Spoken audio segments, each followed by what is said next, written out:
Europe. Europe 1. Hélène Jouan, Emmanuel Macron sera dimanche soir sur BFM et Mediapart. Il était hier l'invité de Jean-Pierre Pernaut sur TF1 à la mi-journée.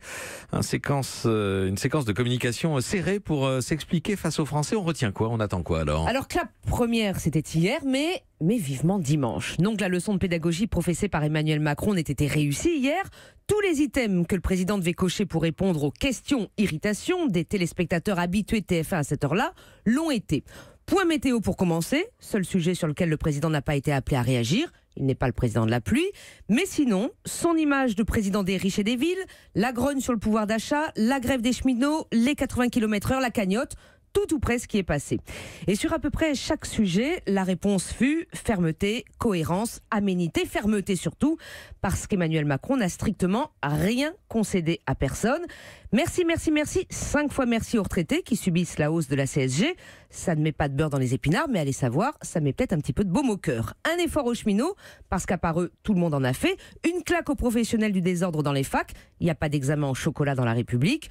Une aux zadistes, on rétablit l'ordre publicain, point barre, mais aussi donc ce petit ajout important dans la sémantique macronienne, unir qui vient compléter le diptyque initial libéré, protégé, unir pour répondre au risque de fracturation qui semble émerger dans le pays, faire pièce à l'accusation d'être le président de quelques-uns et puis adoucir son image. Convaincant donc?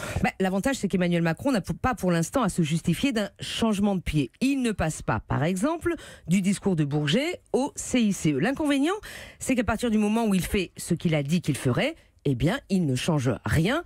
Un président qui va donc rassurer ceux qui l'attendaient sur cette posture de fermeté et agacer un peu plus encore ceux qui l'accusent d'être sourd à la contestation sociale. Pourquoi vivement dimanche alors? Il reste quelque chose à dire dimanche soir. Peut-être quelques sujets quand même à aborder, dont on a visiblement jugé hier qu'ils ne faisaient pas partie des préoccupations essentielles des téléspectateurs de TF1. La polémique sur la laïcité déclenchée par son discours au Bernardin, le sort des fichiers S, il n'a pas répondu à la question, son ambition européenne dont on voit peu de résultats encore pour l'instant, des précisions aussi peut-être sur la Syrie, Bachar el-Assad finalement on en fait quoi?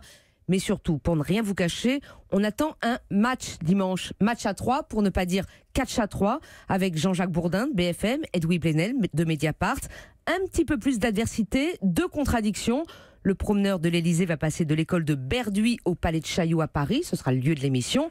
Fini la récré. Dimanche, Emmanuel Macron sera peut-être passé à la question.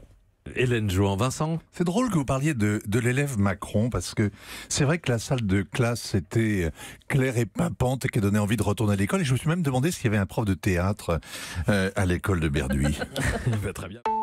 Europe 1.